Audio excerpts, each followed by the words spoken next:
Hello दोस्तों 12th class के lesson alcohol phenol ether के आज फिर इस एपिसोड में मैं आपको आईयूपीएससी नाम पर आधारित एक पाठ्यनिहित प्रश्न करवाने जा रहा हूं और पाठ्यनिहित प्रश्न नंबर है 11.3।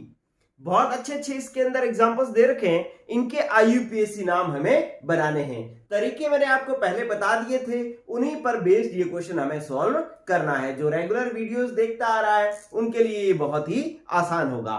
चलिए शुरू करते हैं। पहला एग्जांपल आप देखें कि पहला एग्जांपल इसका हमें आईयूपीएससी नाम लिखना है और आईयूपीएससी नाम लिखने में सबसे पहला काम लंबी और सीधी श्रृंखला का चयन करना होता है।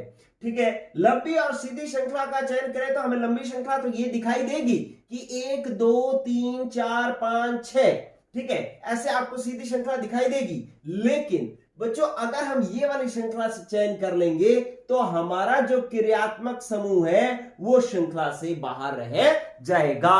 जबकि श्रृंखला चयन करते हुए हमें ये ध्यान रखना होता है कि अगर कोई क्रियात्मक समूह ऐसा है जिसमें कार्बन है, जैसे COOH कार्बोक्सिलिक अम्ल में कार्बन है, एल्डिहाइड में कार्बन है, ठीक है, तो उन्हें तो हमें मुख्य श्रृंखला के अंदर लेना होता है। लेकिन अब वही ऐसा अगर क्रियात्मक समूह है जिसमें कार्बन नहीं है, जैसे OH है, इसमें कार्बन नहीं है, तो हमें वो श्रृंखला चयन करनी होती है जिसमें ये वाला समूह मुख्य श्रृंखला से सीधे रूप से जुड़ा हुआ हो। ठीक है, तो अगर अपने ये वाली श्रृंखला चयन कर ली तो श्रृंखला तो यही रह जाएगी और ऊपर साइड वाले कार्बन से OH जुड़ा होगा, तो इट मींस ये श्रृंखला हम चयन नहीं कर सकते। हमें वो श्रृंखला चयन करनी पड़ेगी जिसके अंदर OH मुख्य श्रृंखला में जुड़ा हुआ हो। ठीक है भाई, ये बात तो हमें समझ में आ गई कि श्रृंखला शुरू तो हमें इस कार्बन से ही करनी पड़ेगी। अब इधर से 1 2 3 4 इधर जाएंगे तो 4 है, 1 2 3 4 5 इधर आएंगे तो 5 है, तो इट मींस हम ये वाला जो है मुख्य चेन ये वाली सिलेक्ट करेंगे।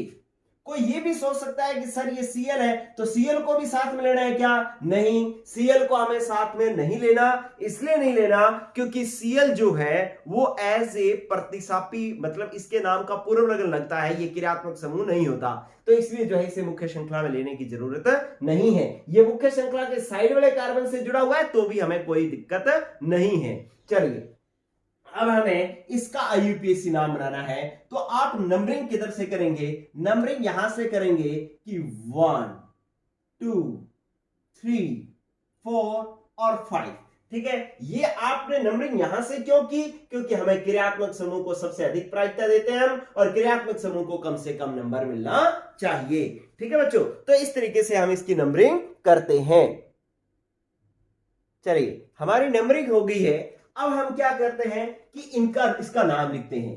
तो मुख्य श्रृंखला 5 कार्बन की है तो आप पहले लिखेंगे पेंट, और सारे के सारे सिंगल बॉन्ड है इसमें तो लिखेंगे एन, और ये बन जाएगा पेंटेन। और एक नंबर पर OH जुड़ा हुआ है तो आप लिखेंगे 1 ऑल, क्योंकि OH समूह का अनुलग्न जो होता है वो ऑल होता है, तो पेंटेन 1 ऑल, ये तो नाम हो गया।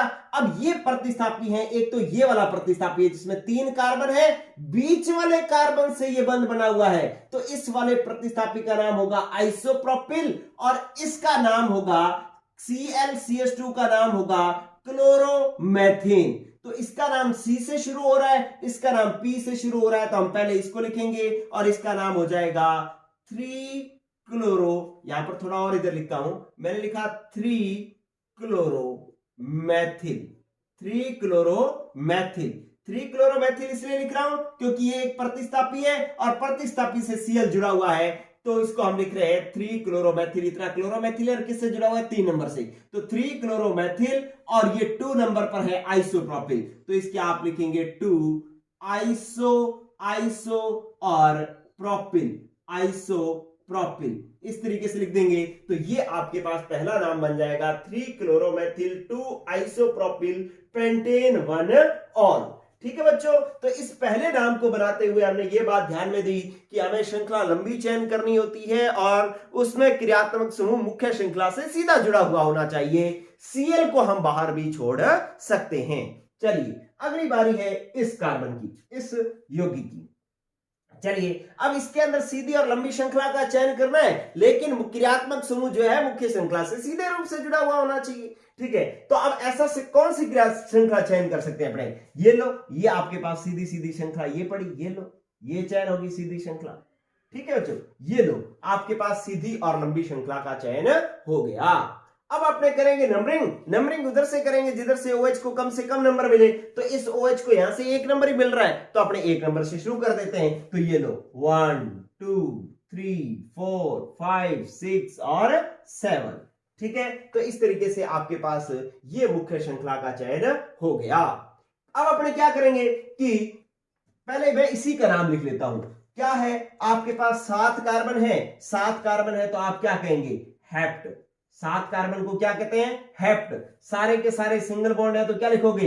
एन, और ये बन जाएगा हेप्टेन। और 1 और 3 नंबर पर 2 OH जुड़े हुए हैं तो लिखेंगे 1,3 डाइऑल, 1,3 डाइऑल।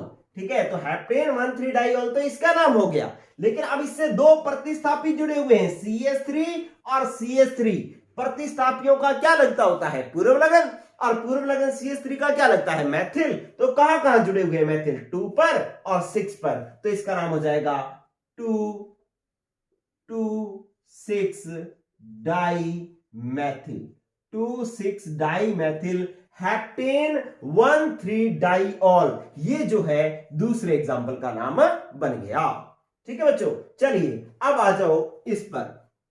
एग्जाम्पल नंबर 3, इसके अंदर आप देख रहे हैं कि ये चक्र बना हुआ है। आपको ऐसे लगेगा कि ये बेंजीन है, लेकिन बच्चों जब तक इसके अंदर अल्टरनेट क्रम में डबल बॉन्ड नहीं हो, या तो ऐसे लगा हो या फिर यहां पर गोला लगा हो, इस तरीके से राउंड लगा हो, तो हम इसको बेंजीन कहते हैं। लेकिन जो आपको एग्जाम्पल दिया हुआ है इसमें कुछ भी नहीं है, ना तो अल्टरनेट क्रम में डबल बॉन्ड है और ना ही राउंड है, तो हम इसको बेंजीन नहीं कहेंगे, ये बेंजीन नहीं है। ठीक है, 6 कार्बन की एक चक्रीय संरचना है इसलिए, और सब में सिंगल बॉन्ड है, इसलिए हम इसको नाम देंगे साइक्लोहेक्सेन।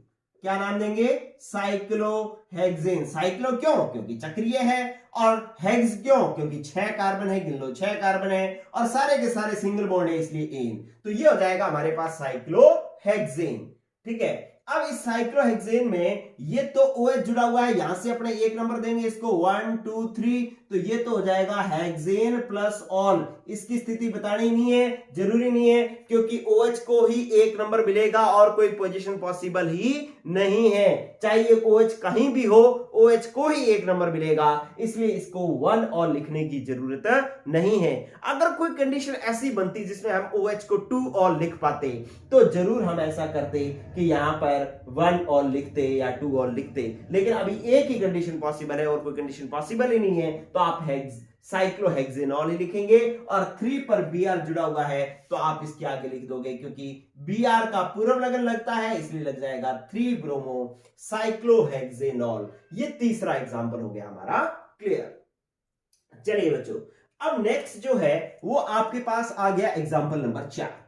इसके अंदर मुख्य श्रृंखला कोई डाउट ही नहीं है, बिल्कुल सीधी सीधी श्रृंखला हमें दिखाई दे रही है, उसका चयन कर रहा हूं बस।